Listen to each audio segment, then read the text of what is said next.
In Touch Radio.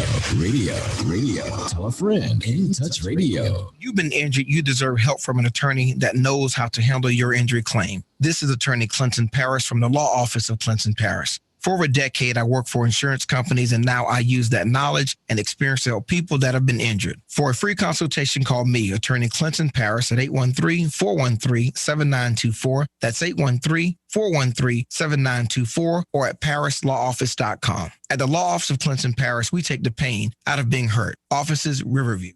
This is Mario Andretti.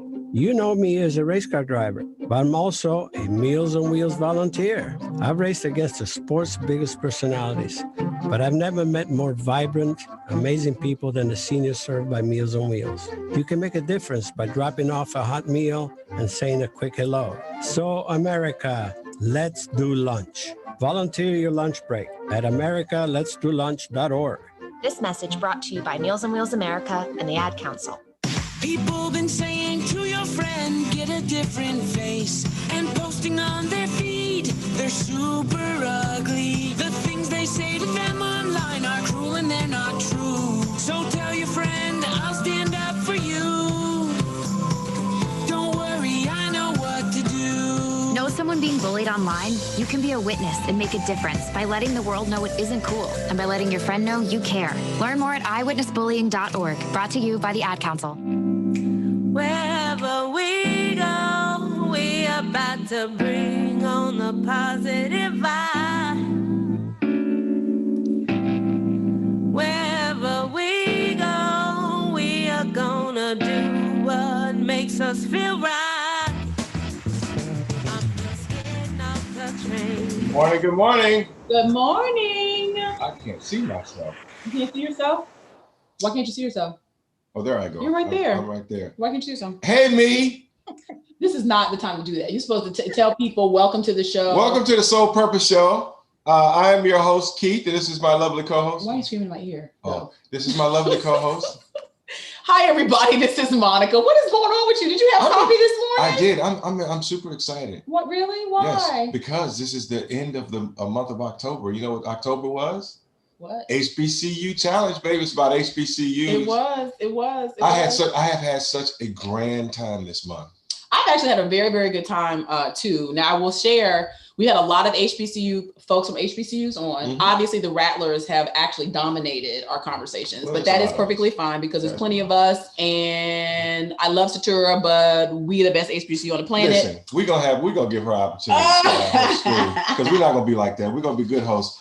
Folks, we're thrilled and super excited. We've dedicated the entire month of October. This is homecoming month for most of our HBCUs. And this would have been the time that we would have been going back to campus. We've been enjoying each other's company. We would have been having a good time. And then most of all, we would have also been contributing back to our schools. We've been contributing back to the local economies, and just showing support and love for the institutions that we hold dear. But instead, we decided to do our own little kind of homecoming party, and it's lasted an entire month. It has, and sometimes we've done 2 shows a day with HBCU folks. Yeah. So thank you again. This is the last show of our homecoming challenge. We hope to do it again next year. Prayerfully, we'll be able to be back on campus for homecoming, but we're going to do this again, I think, next year. But thank you to every single person who has taken time out of their Saturday to come join us, to talk about their HBCUs, why they believe HBCUs are so important, and the importance of giving back. So we hope that we've educated some folks who are living under a rock and don't know anything about HBCUs. Mm-hmm. And we hope we've also encouraged alumni to give back to their respective institutions. And speaking of alumni, we have had some outstanding HBCU graduates this month. HBCUs have produced anywhere from CEOs of Fortune 500 companies to doctors and lawyers and teachers and scientists and entrepreneurs and blue collar folks, and just on and on and on and on. So we've had outstanding alumni that we've featured all month long. So if you didn't get an opportunity to meet some of these folks and you want to solicit their businesses, just go back and check us out on Facebook Live. We've streamed all of these shows live. You can see us every Saturday on In Touch News Internet Radio all over the world. And we're streaming live on Facebook and YouTube. And I'm asking folks, if you are watching us and you liked us on Facebook, to also go like our YouTube page, because the more likes we have on YouTube, the easier it is for us to kind of provide additional content. And we also have an IG page, so make sure y'all go and like that too. And my lovely wife has also created a web page for us. I'm a woman of many talents. We're actually gonna kick that off with kind of a grand opening next month. But you can also go to www.soulpurposeshow.com. No, it's not. That's not right. What is it? It is thesoulpurposeshow.com. HTTPC. I appreciate you shouting me out, but you got to know all the information before you do that. It's HTTPS. Okay. Just put thesoulpurposeshow.com. Thesoulpurposeshow.com is our website, and it's live, and we're gonna actually kick that off next week. So who do we have with us today? So I'm gonna let these lovely ladies introduce themselves, but we have today's shows is Black Girl Magic. So you're the only guy here we go. in both shows. Don't leave. You all right? Okay. So we have Black Girl Magic in the morning. We got Black Girl Magic at 12:30. And so we have Satura, LaShante, and Suzette. Ladies, take your audio off mute, and I want you all to introduce yourselves because they can do it better themselves. Since she's our special guest. You can absolutely introduce yourself. Start with Satura. Why do you want to start with me, Keith? Because I'm the oldest on here. No, that's not it at all. We just want to be respectful. You have walked into the Rattler's den, and although I ain't scared. You know, pirates carry swords, so I'm not scared.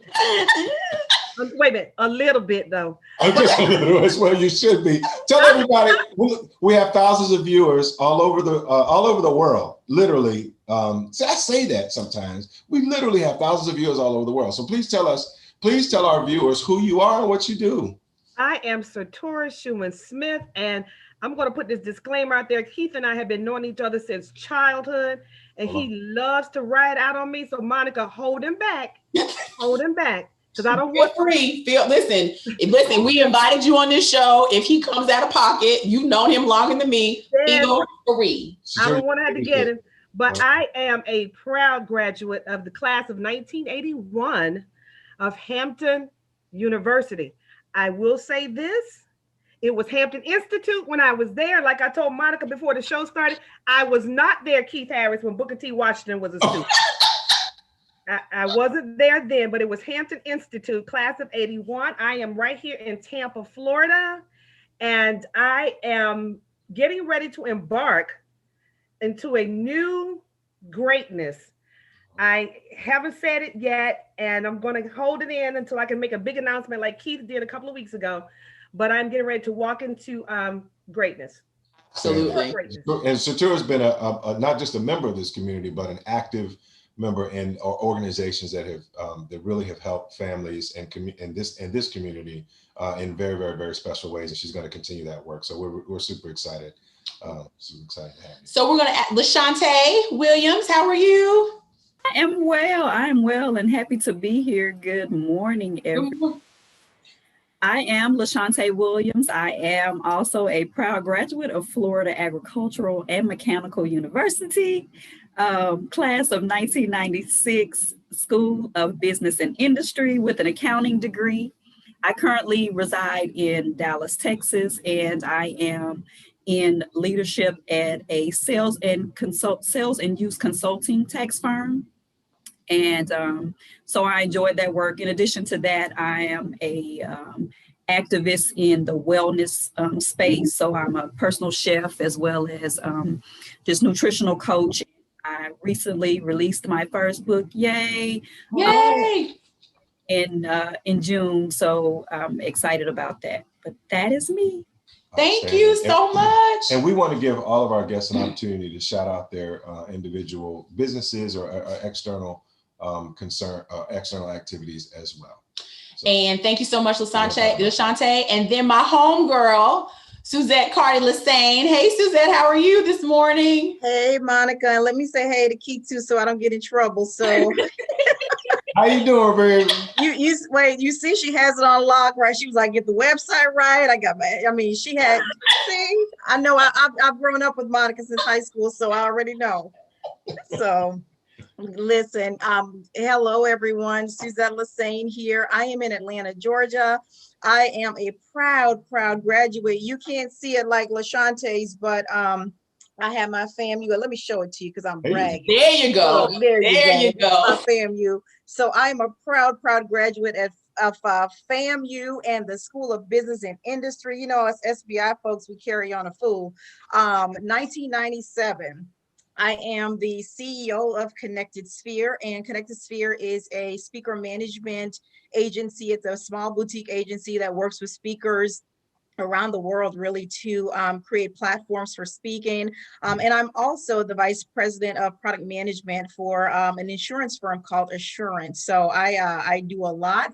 I am on a few boards, and I am also the vice president of my chapter of Alpha Kappa Alpha. So busy woman, but I love serving, and I love this tribute and shout out to our HBCUs, because I feel like that's how I got here. Yeah. Outstanding. Well, thank you all so much for joining us this morning. You want to kick off the first question, Monica? I would like to kick it off because I know that, you know, Monica and I talk a lot about our school. We love our school, obviously, and we love all HBCUs.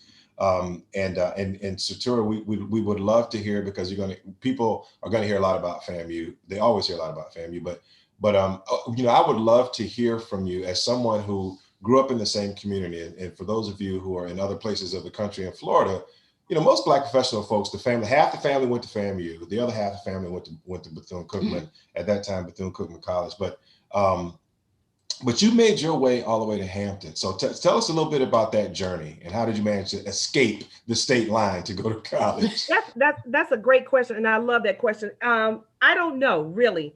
No one in my family went to school here in Florida.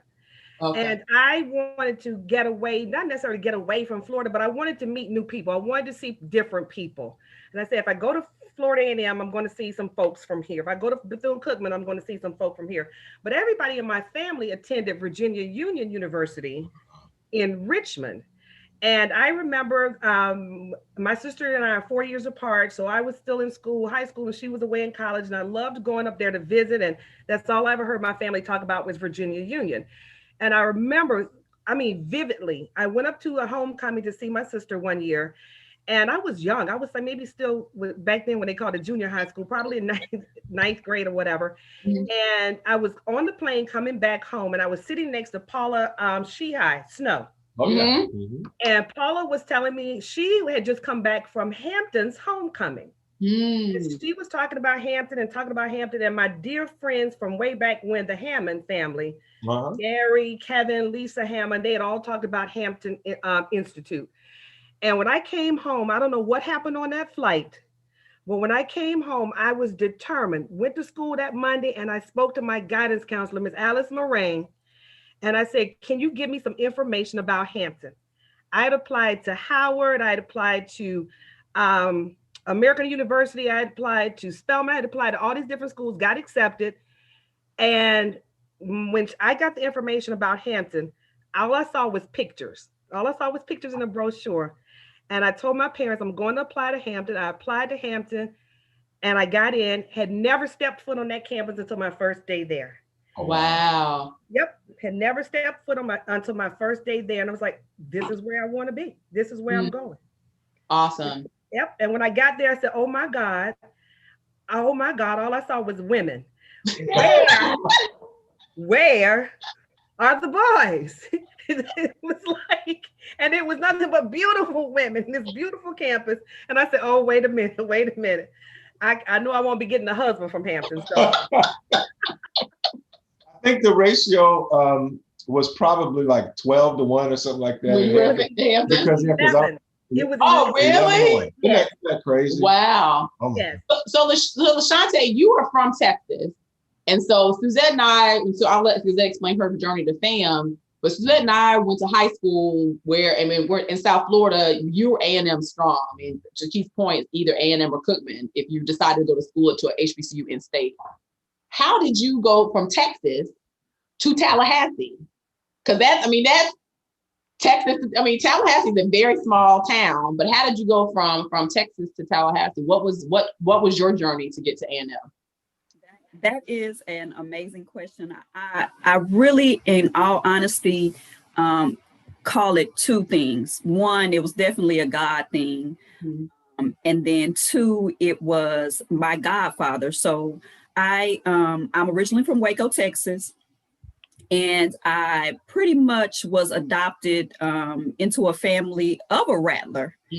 My godfather graduated from FAMU, and I grew up on the campus of Paul Quinn College, another HBCU, and he wasn't really, he really wasn't like in your face, Rattler, but I think he just, dripped information. And then, of course, growing up in the 90s, you had shows like A Different World. You could see different things. And then SBI was always in some magazine, whether it be Ebony or Jet. And so originally, my original thought, I tell people, don't get too upset when your children say, like in the 9th grade, they don't want to go to your school, because they'll change their mind by that time. So 9th grade, I said, I'm going to University of North Texas, which is in Dallas. And then by the 10th grade, I said Howard. But by the 11th grade, I was like, no, I had honed in on the fact that I wanted to do accounting, and I had seen all this information about FAMU. So I applied to FAMU. And then for my senior spring break trip, I took a trip with him to see one of my god sisters graduate from FAMU. And that was my first time coming. So I had already applied. I knew I was coming, but I just, visited that spring break. So that was pretty much it. And I mean, honestly, as you can imagine, like you said, coming from Texas and, just back then, no computers, none of that stuff. Yeah. Situation where my parents, my family was literally like thinking I was crazy. Like, how do you think this is going to work? You're going to go all the way to Florida. What money do you think your mother has to pay for you to go to school? And I just remember literally sitting on the floor at my grandparents' house, and he was just like fussing, like because he was always about fiscal responsibility, and like, you're doing too much. And I was like, God, Papa, don't worry about me. God got me. I am okay. And that is exactly what happened. I get to FAMU, and the world is so small. Honestly, the world is and coming to FAMU showed me that it's a big place, but it is so small. And, we don't really have all the time to tell you guys, but I literally came to FAMU my freshman year, met people from Texas that I had never met people from, all over the world I had never met, and literally met and became roommates with the person that that my name was derived from. So just to give you guys some, info. My father heard the name from my aunt, who was good friends with this lady's aunt. Her name is Ashante. She's actually one of my sorority sisters, but her name is Ashante. My dad liked the name. He put an L on the front of it. And I had no idea about this whole story until I came to FAMU. Wow, that's wild. So Suzette, we were in the same graduating class in high school, both went to Suncoast. We were Rattler down because Mr. Brown was a drum major at FAM and was a band director. So we were indoctrinated with Rattler stuff early. But what was, because I know we talked a little bit about when we were in high school about kind of where we were going to go. What was it that caused you to go to A&M? Yeah, it's interesting for me. I was born in the islands, so I'm from Jamaica. And so we migrated to this country, my parents were really clear. We needed to get an education. They weren't tied to any alma mater. My parents had a high school education. What they did know was you're going someplace, you're getting a degree because we worked too hard to get you here. So you have to do something. So that was always instilled in my siblings and I. So I found myself, I too was going to Palm Beach Lakes. And then at the last minute, I said, there's a whole new international baccalaureate thing kicking off. And so I decided to go to Suncoast. So while there, in making the decision to get to FAM, I had a lot of options. I was in the international baccalaureate program. So Suncoast was really interesting at the time because I think it was a science fair, a science project at the time. The school itself was diverse. Mm-hmm. But they had different programs. They had kind of a MSc program, which was like the brainiac kids that were going to run the world. There's an international baccalaureate program. And I was maybe one of 5 Blacks or 6 Blacks, so we always kept in a little. And then there was a traditional academic program that was, I think Monica would agree, a more diverse program because it had a lot of us in there. Mm-hmm. But every time I was in my classroom, I could only see a few of us and we were tight. And so when I made the decision, I started looking at schools like NYU and others. And then I started feeling like I've been a fish out of water for a long time. I hadn't been around my folks, and folks were like, "You from the islands, you're not Black anyways," how we do those types of things. So for me, the decision to go to FAMU was because I felt like I needed to be around us. I needed to navigate the world through our lens for a minute, because I knew there was going to be a time that I was going to move back into the world and have to be back in that. And I wanted to kind of go back to that. And quite honestly, there was a lot of things that I missed out on growing up in islands and moving to Florida, like the Black experience. And so for me, FAMU represented something that I needed to come back to.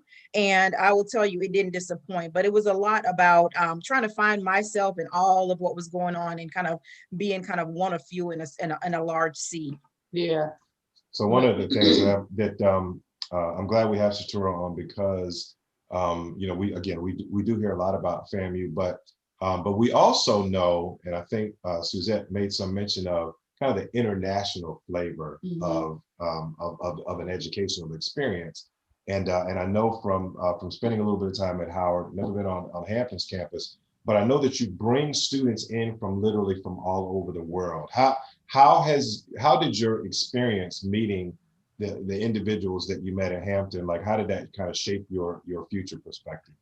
That was, and I'm listening to the other ladies and talking about the experience of being a fish out of water, but I think at Hampton or any HBCU, it is such a cultural experience within our own culture. Because I remember I had a roommate who was from Las Vegas, and I had friends who were from Iowa, and then we had a lot of people from Ethiopia, from Nigeria, just from all over the world. A lot of East Coast folks, DC, Maryland, Virginia, North Carolina, but a lot of folks from the West Coast. So for me, that was a huge cultural experience, because everybody, you could start to see who was from Miami. You could start to see who was from the West Coast. You definitely could see who was from DC. And so, everybody brought their own flavor. So I love that, because when somebody says, "Oh, I'm from Iowa," the first thing we say, "Well, how many Black folks are in Iowa?" "Well, you from where?" "Wichita." How you and who else? Your family? So that experience of their flavors, what they added to that Black experience pot, was just an incredible opportunity to get to learn about other cultures within your own culture. Yeah, that's really good. I remember at FAM, there was a guy from Anchorage, Alaska. Oh my God. And some people from Portland, Oregon. And when you're on your own little space, small, your view of the world is limited to kind of the four corners of your neighborhood. And then when you go to an HBCU, to your point, Satura, you recognize that we are not a monolith, that we have various different backgrounds, the islands, you have people directly from Africa, you have African professors, and there's this big, this is like a melting pot, to your point, within our own little pot. So we got to stew with all these different flavors within it, and it just makes it just a much more robust experience, I think. It's funny too, how going to an HBCU shapes your actual identity. Because we had a brother who was from Kansas, ironically enough, and he had never had the nickname Kansas in his life, because he was from Kansas, he grew up in Kansas. He comes to FAM, everybody knew Kansas. We literally called him Kansas. I don't think anybody knew his name. because we called him Kansas. Because he stood out, because he was one of the few, Black people you'd ever, kind of met who was actually from Kansas. So that's what we called him. And he was that for 4 years. I don't know where he is now. Maybe he's back in Kansas. He might have gone back. So I do want, LaShante, I want to ask you, so coming from Texas, I know you said you visited your god sister to see her graduate, but once you got on campus, we talked about Different World, and I know I was a huge Different World fan, and that kind of shaped, because my parents didn't go to an HBCU, they went to PWI, so that kind of shaped somewhat of my perspective about what potentially to expect on an HBCU campus. But once you got on campus, were you underwhelmed? Were you overwhelmed? Kind of what was your feeling once you got on A&M's campus? I wasn't overwhelmed. I was pretty, it met my expectations, honestly. It just in a larger scale, I would say, because again, I grew up on a college campus, so I was familiar with, the the life of, different sororities and fraternities. I knew, the athletic part. I was not familiar with, of course, the interactions of going to the financial aid office and things like that. But, for the most part, I was fairly familiar with it. And again, I could literally tell y'all stories about how small the world is. I literally was on campus one day walking, and saw somebody who his father coached the Little League. He actually was, I don't know if you own the Little League team or whatever, but he was the organizer for a Pop Warner football team. And I saw him and his mom there, and I was like, what's going on? He graduated from Texas A&M, but came to FAMU for grad school. Oh, wow. And so it was just small, it was just like constantly God was just saying, I got you. I got you. Don't worry about it. I mean, one day walking to, I think it was our first convocation, and I'm walking down the street with my roommates, and I literally, the 4 people I know I'm walking with, and I hear somebody calling my name. And I'm like, okay, I'm gonna keep walking because nobody knows my name here. It's just me and these 3 ladies. And then there was, again, my godfather, one of his basketball players was from Tallahassee, because my godfather actually and tell you, Monica, as well, my godfather's from Tampa. Oh, okay. Yeah, and Zip Summers. And so his basketball player was home with his homeboys, riding around. And I'm like, wow. And then I looked, I'm like, oh my goodness. Constant reminders that this is where I was supposed to be. Yeah. There were, little things you had to remember, focus and on class, don't get caught up in all the parties and all that kind of stuff. But nothing really overwhelmed me. Even the fact that I was kind of in what was, deemed the worst dorm on campus. But we enjoyed it. We made a family out of the Pattyfoot soul. Suzette, what was your experience when you got on A&M's campus? No, it was interesting. I didn't know what to expect other than, when you were talking, Monica, in high school, you start talking to friends about, college life, but I didn't grow up with that. Mm-hmm. Because again, I was first generation college student because we immigrated here.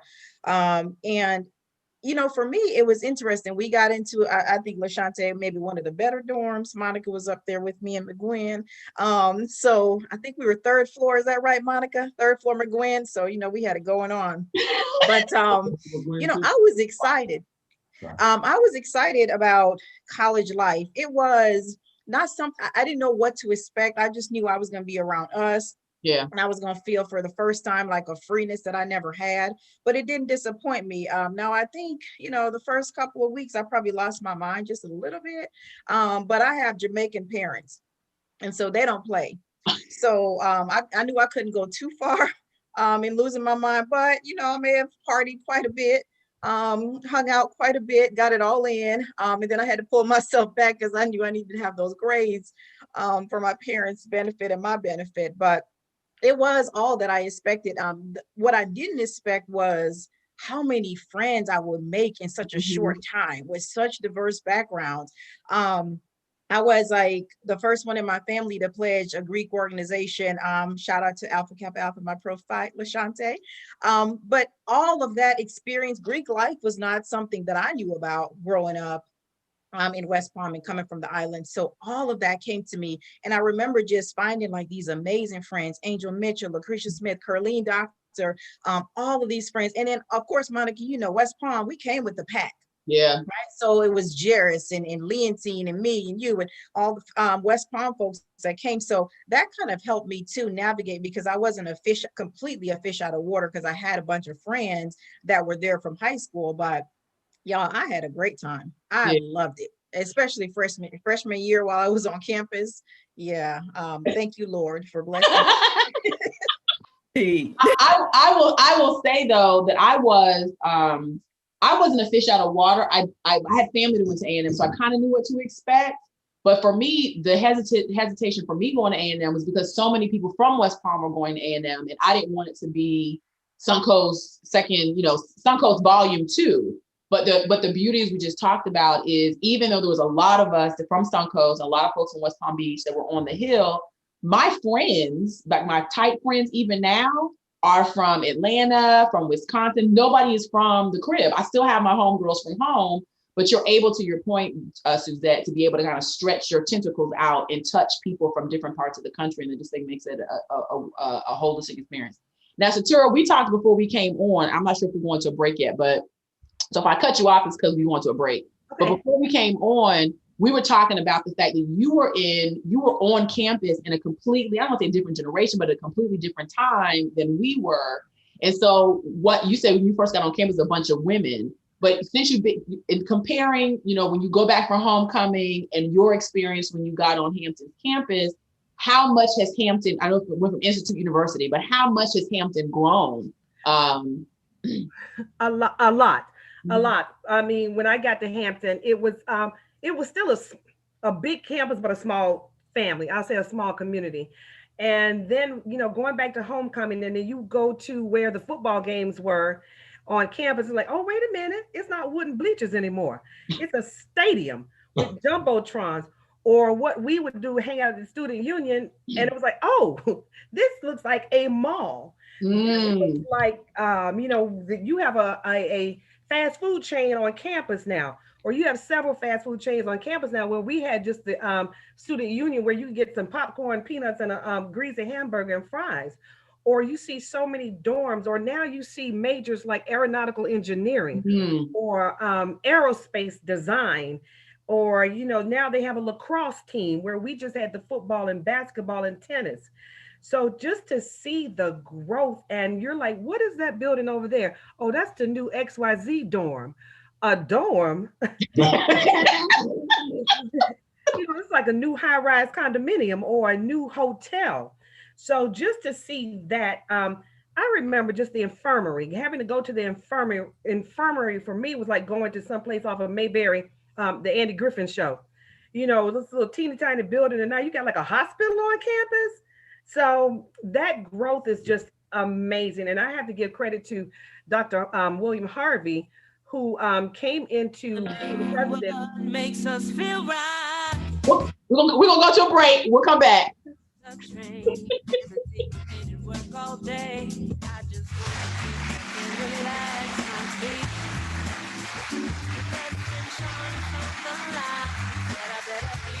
By 9 before the party that's on Fulton Street.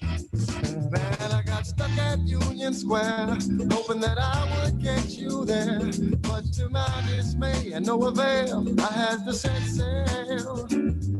You've been injured. You deserve help from an attorney that knows how to handle your injury claim. This is Attorney Clinton Paris from the law office of Clinton Paris. For over a decade, I worked for insurance companies, and now I use that knowledge and experience to help people that have been injured. For a free consultation, call me, Attorney Clinton Paris, at 813-413-7924. That's 813-413-7924, or at parislawoffice.com. At the law office of Clinton Paris, we take the pain out of being hurt. Offices, Riverview.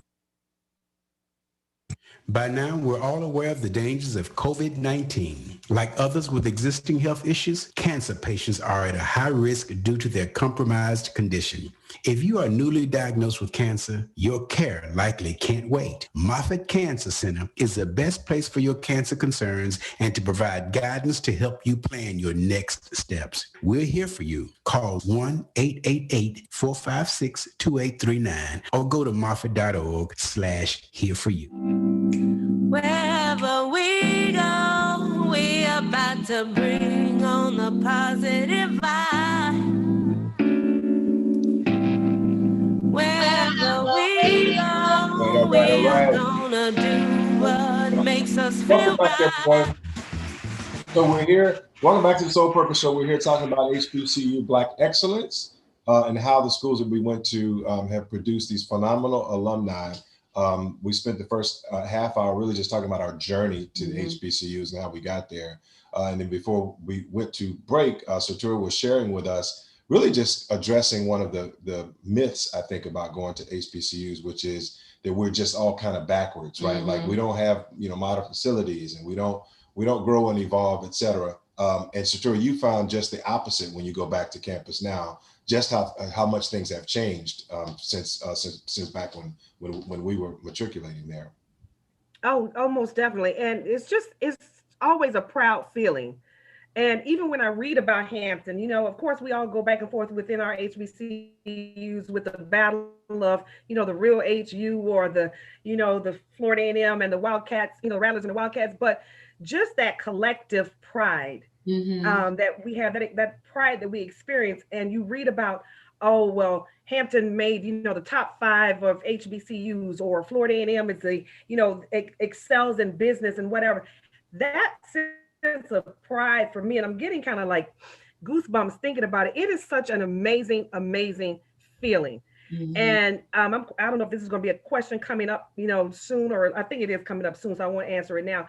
But just to say that I went to an HBCU, sometimes you don't even say your school. Of course, we do give our schools a shout out, but just to say I went to an accredited, established, fabulous HBCU, and people are like, oh, but walk on Hampton's campus, walk on Florida A&M's campus, walk on Howard's campus and Spelman and all of these fabulous universities, and see what is there. Yeah.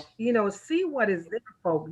Just don't look at a Beyonce video and think that's all to an HBCU. Yeah. The structure. I will brag on Hampton. We have an incredible museum, that houses Henry O. Tanner's original works. Oh, wow. So people don't know that. We're surrounded by the Chesapeake Bay. People don't know that. How fabulous your campuses are, not just for the aesthetics, but just the culture and the rich heritage that's there. We have the Emancipation Oak. Where the first reading of the Emancipation Proclamation, Southern reading, took place right there on our campus. Yeah. Wow. So we entitled this series HBCU Black Excellence, Black Spaces that create Black excellence. I'm mixing that up. But I wanted to do a shift the second half, because we have, as you all can see, I'm not shy about who I'm supporting. We have an election coming up, and I know where these ladies rest, so I don't have a problem having a conversation about it. But I wanted to talk specifically about Senator Kamala Harris is a graduate of Howard University, which is they call it the Mecca HBCU. There's been this energy amongst HBCU alum and students because there's an excitement, I think, associated with her candidacy. And so to your point, Satura, I'm excited for her for various reasons. She's a soror. She's a member of the Lynx. She's a lawyer. She's a Black woman. The list goes on. But the other side to me also was not sad, but somewhat sad, because I know that our HBCU spaces are such revered spaces for us and such protected spaces for us. And so now that we know how fabulous they are, and folks who have taken an interest in how fabulous HBCU grads are, have known how fabulous we are. But now the HBCU revered space that we hold so dear is open for everybody to see. And so while I'm excited, I'm also cautiously optimistic and excited at the same time, because I recognize that with that now spotlight, there's going to be more folks coming for us. So the more you succeed, the more hate you get. And I would love to hear you all's, if you thought about that, kind of what your feelings are about Senator Harris's candidacy, and what impact you think that will have on HBCUs, HBCU students, HBCU giving, et cetera. Suzanne, I'm going to start with you. Yeah, it's interesting. I can certainly resonate because, again, that we have that island connection, that HBCU connection. Here's the thing. I think when you walk on an HBCU campus and when you get educated there, it teaches you that there's always going to be some criticism, right? But what I learned from FAM was resilience. Yeah. And so we do have the spotlight, but what I've been encouraged by in the last, I would say 4 or 5 years, there's almost been like this return to the passion, not just, how we brag. We've always, especially at FAM, and for you too, sir, we brag a lot on our HBCUs, but the last couple of years, there's a level of bragging, but we back it up with the giving. And so, I say, bring it on, right? Like shine a light on it. I'm not at all intimidated, and I believe the rest of my HBCU family, we're not at all intimidated by that light being shined, because here's the thing, we see her on the stage, and that's what the HBCU experience teaches us. We are that much better, that much prepared, whether it's for the criticism. Monica, I heard you on a video the other day, you talked about microaggressions. We're that much more prepared for all that stuff that comes to us. And I'm not knocking my, friends that have gone to a predominantly white institute, but I do know that at the HBCU, they prepare you for that stuff in advance. So when it comes, you've heard it 50 times or 1,000 times. So bring on the microscope. Let's look at it, because quite honestly, when you put us up against someone else's experience, I'm very confident. I came out of SBI with, I don't know, 10 business suits. Now they were all black and blue, navy. I had my business shirts. I had my heels. So when I showed up my first day to work and they were in, khaki pants and a little shirt, I rolled up in my suit. My hair was fly. I was ready to go. I dropped in corporate, like, let's go. Yeah. So we can put ourselves under the microscope, right? Because we're ready. So that's my experience. Yeah. LaShante?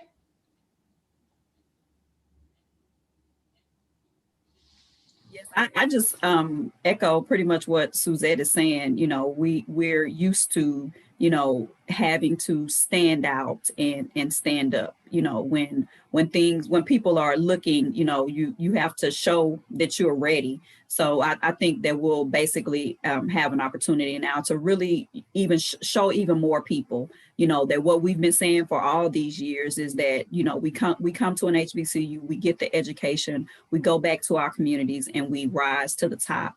And it's just, another way for those people who are or have been living under a rock, who thought that, going to an HBCU is a second choice. I mean, many people who have options to go to Ivy League schools who've chosen FAMU over those schools. So it's just another opportunity for us to really, enlighten people. I also think that it's an opportunity for us to get, others, as we've seen, a lot of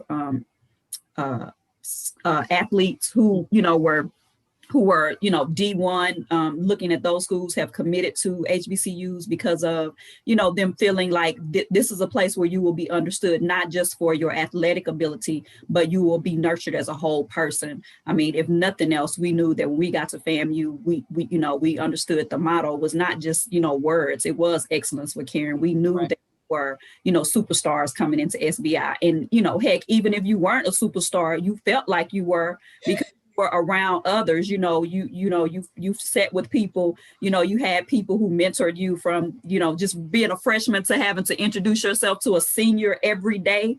You learned how to you learn how to gain confidence and just be sure about who you are, and know that the lessons you learned over those years, as well as the things you learned at home, were just really, coming to a culmination to, take you to the next height. So I think we're ready. We're ready.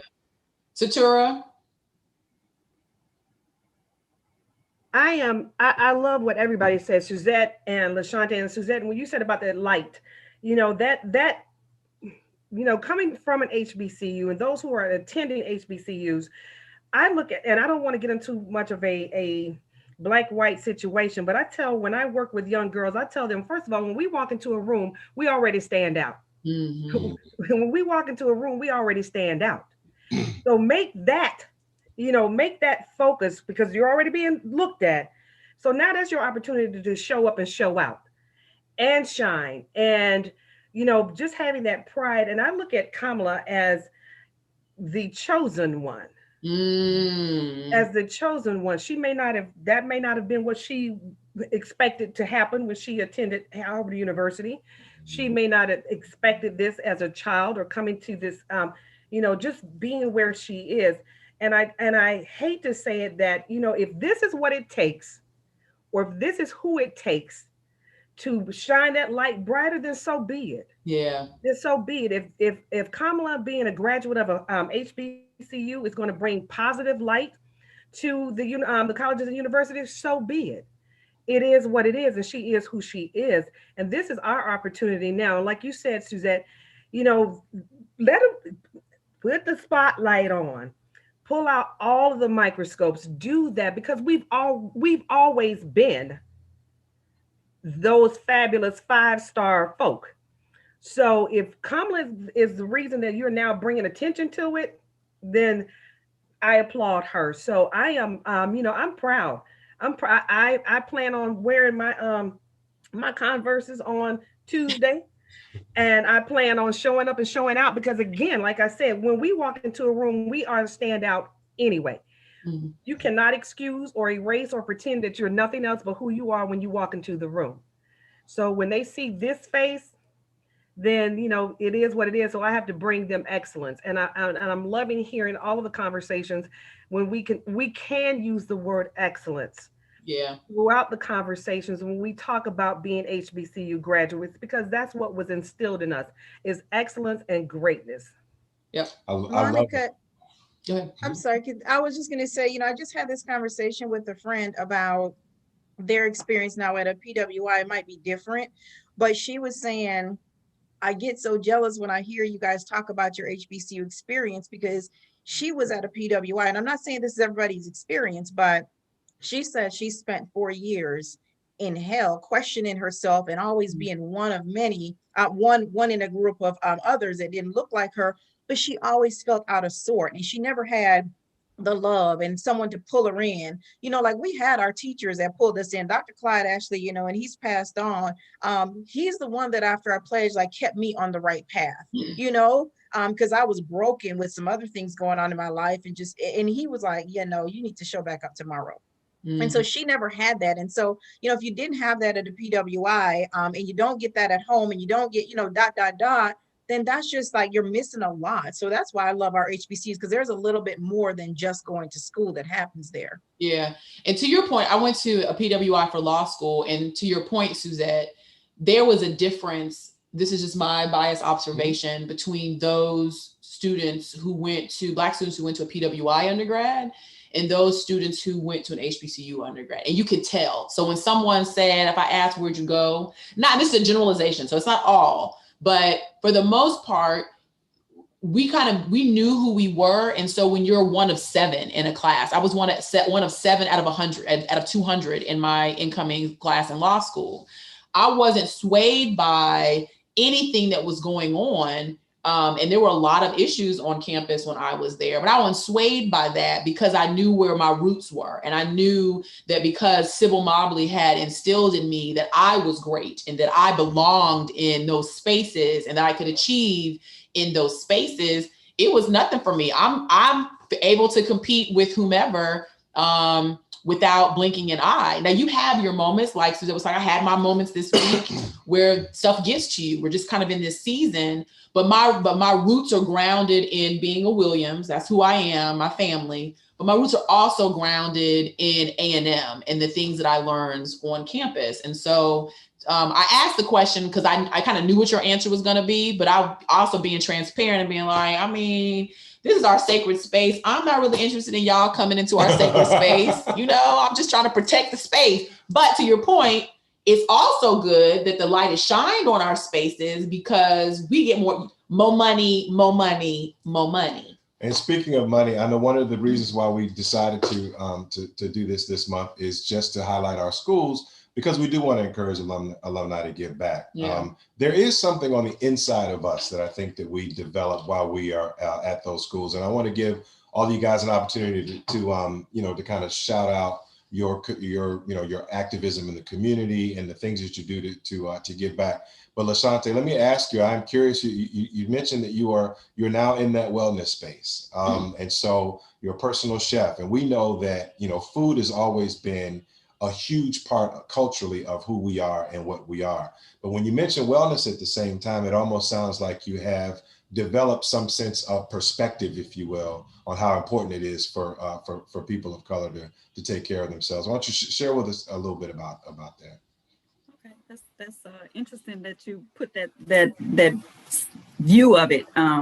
Honestly, I will always tell people when I start, if I'm speaking, and tell people growing up, really, for the most part, I really didn't care about food. I didn't, I didn't have, if I didn't have to eat, and especially if I had to cook it, I didn't have to eat because, you get, when you're growing up, you like your mom makes you cook or your grandparents or somebody's making you cook. So I would, always kind of run from that. And then I'm also a visual and I guess textural person. So some certain things just didn't sit well with me. So growing up, I was constantly hiding food, trying to make my family think I had eaten it so that I can get up from the table. But once I was an athlete in high school and, I loved my older brother and just the stuff that he would do, I would kind of, mimic, of course. So in high school, he stopped eating beef. And so I stopped eating beef. He's like, you'll be a better athlete. You'll be stronger. So then by the time I got to FAMU, it was, pork. So my journey has been, progressive. But then when right before I got married and was thinking about having a family, I really just started looking up about my family and seeing I really love my family. We have a family reunion that's been going on for over 65 years every year. And I would always connect with, people from cross generations, our older family members and everything. And then the next year you come back and one of them might not be there. And you're like, well, he's only 65. What happened? Well, he had a heart attack or, he had a stroke or something. And it just became a passion for me. And then my pastor's wife, our first lady, was really into, nutrition. And it just was something I decided to do after, watching her and seeing her journey. And so I just pretty much was doing it for myself, really, I'll just take this on for myself. And then I decided, well, I want to do it, for a family in the future. And then people start asking me, well, how in the world, are you doing this? Well, how do you look like this? And what are you doing? And so that is when I decided in like 2009 that I would, get a certification in nutritional coaching and then really just put a lot of the stuff into place that I had learned. I didn't like to cook, but I could always cook. I was always sitting underfoot. I was always underfoot somewhere, learning what they were doing. And so it just really came to me naturally. And then it really, really got serious when, again, I just started looking around. And of course, now I was 30 something and I'm seeing my friends who are saying they're on high blood pressure or they have diabetes. And it's just like, y'all, we really, really have to understand that it is about what you eat. We should be eating to live and not, we should be living to eat and not, we shouldn't just be like sitting down, just eating everything that's in front of us. And so that, that's really for the most part, how it happened. Then I would reach out to people in the community and speak about it. And that's really, pretty much. And tell us the name of you said you got published, right? Uh-huh. So the name of my book is called Beyond Salads. So I've been a vegetarian for 20 years. And, just one of the most frustrating things always for a vegetarian or anybody who's eating plant-based is if you get invited somewhere and people say, oh, okay, I have salad for you. And I'm like, Lord, y'all, I'd eat more than salad. So, the book is really like it's really a fusion of recipes and lifestyle tips on how you can transition, whether you want to be a full-time plant-based person or you just want to add more vegetables to your plate. That's one of the things when I'm coaching people that I encourage them to start with. And that's really how I started. I didn't say I was going to be a vegetarian from day one. I just, instead of doing 2 vegetables, added and made it 3 with whatever, fish or chicken. So, and then, I transitioned out of moving the fish and chicken off my plate. But really, yeah, that was an ode to, a myth that people think that vegetarian or plant-based people only eat salads.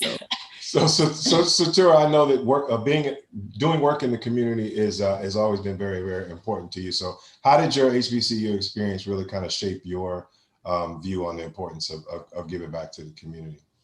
Because we had such nurturing, I think I can't remember who mentioned, I think it was Suzette, the fact that you could call out one of your professors or that you were able to name somebody who, an adult on campus, there was always that nurturing environment. I remember, and I can't remember why I did not go to class. I don't know. I really can't remember. But I remember I was living in this house on 69 College Place, and I was on the first floor. And I remember getting a knock on my window, and I was on the bottom. And when I looked out the window, it was Miss Ileana Johnson, and she was the yes, ma'am. She was the head of the early childhood education department. And I was an early childhood major, early childhood special ed major. And she knocked on my window to find out why was I not in class. All right. And it's like, oh my gosh, really?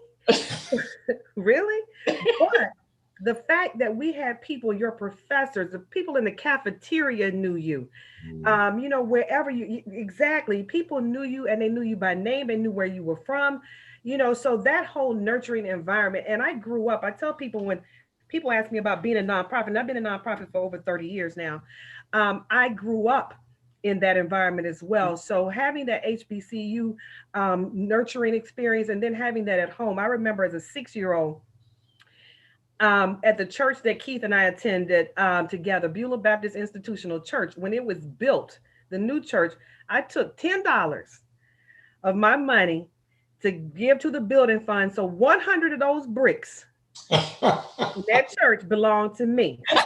But I also remember my mom back in the day. You remember when people used to go through the neighborhoods canvassing for the March of Dimes or for the Lighthouse for the Blind. So my mother would drag me. I don't think she drugged me. I think I wanted to go.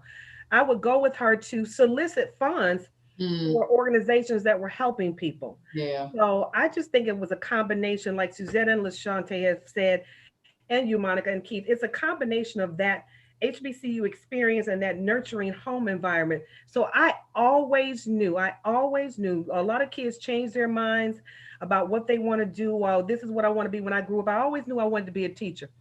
But then when I became a teacher, I knew I did not want to be a teacher. But my experience allowed me to go into an industry, into a field where it was still serving. And, serving. And I tell people I'm so fortunate and so blessed to have lived a purposeful life, that I know that there's a purpose for everything and a time for everything. So I'm just fortunate that I had that experience of seeing those things in college, and also seeing and being able to be brought up in a home where we were just taught to be nurturers and givers and caregivers. Yeah. So I want to, Suzette, we have about 2 minutes left, but I know that you mentioned that you and LaShante are doing double duty. You got your full-time job, and you also have your other entrepreneurial positions that you did. And I know that you have too. And so I just want to give you an opportunity to talk about your speaking bureau and kind of how you being an HBCU grad inspired you to be able to do double duty. Yeah. I joked earlier, but it's not easy, and I'm always busy. I feel like I'm always in motion, and my brain doesn't rest. And at 3 o'clock, I'm jotting down things that I need to do. But, I think for me, I came from very humble beginnings. I mean, my parents grew up on a dirt floor in the islands. And that's kind of, I grew up with outdoor plumbing, right? Like we had to go to a toilet outdoors. So for me, everything in my life has been a very humbling experience. When you grow up with that, and then you can advance, and now you're sitting in a boardroom with the CEO. And I've always, I would say for the last 2 decades, sat in a boardroom with the CEOs. It's humbling. And so for me, in 2016, I had this life-changing, I think, experience where I just felt out of body. I felt like I was coming unglued, and I felt like my GM at the time was moved out of the role, and I was GM, and I was flying to 4 different coasts, and trying to kind of be the interim GM, and it just felt wrong. I felt like my soul had left. And so, they were going to close the Atlanta office and wanted me to move to Texas. And I was like, I just know it doesn't feel right, nothing about it. And it wasn't anything about you, LaShante, in Texas. It was Richardson, Texas. Let me tell you, we weren't there. And so I decided I didn't want to do this. And I said, Lord, I keep seeing people in yoga pants. I want that in my life. And I want something more purposeful. So out of that, I took the package, left corporate America, never had a single regret about it. I knew I would come back, but I would come back in my own terms. So I left corporate and took that time and wanted to figure out what to do. And I wanted a company that was going to help women and girls. And I wanted something that would lend voice to us in whatever we were dealing with. And so the company was birthed to provide that voice to others. So Connected Sphere, speaker management agency is kind of that. It's small. I choose the clients I want to work with. If I don't want to work with, if I feel like your heart's not in the right place and you're not about a greater purpose than making money, we don't do it. And so that's kind of how we birthed the company. Because for me, again, when you're humbled and you don't have a lot, then you have to do something to help others to come up. So that's how the Connected Sphere story started. Absolutely. That's phenomenal, Suzette, and all of you guys. Thank y'all so much for being on the show today. We're out of time. Suzette, please confirm for me though, with all due respect for Ashante, please tell me you cook oxtail for me. Please tell me you can still. Okay. He's Jamaican. I do know that. Listen, I ain't trying to be no vegetarian. Listen. And you got to put the dumplings in it. The spinners, you got to put it in there. So they don't know. Y'all don't know. Yeah. So listen, thank y'all so much for. Thank you all. Thank you all for joining us. You all tune in at 12:30. Vote. Tomorrow's the last day in Florida, and then vote November 3rd. Y'all be blessed. See y'all later. Blessed. Bye, guys. Bye-bye.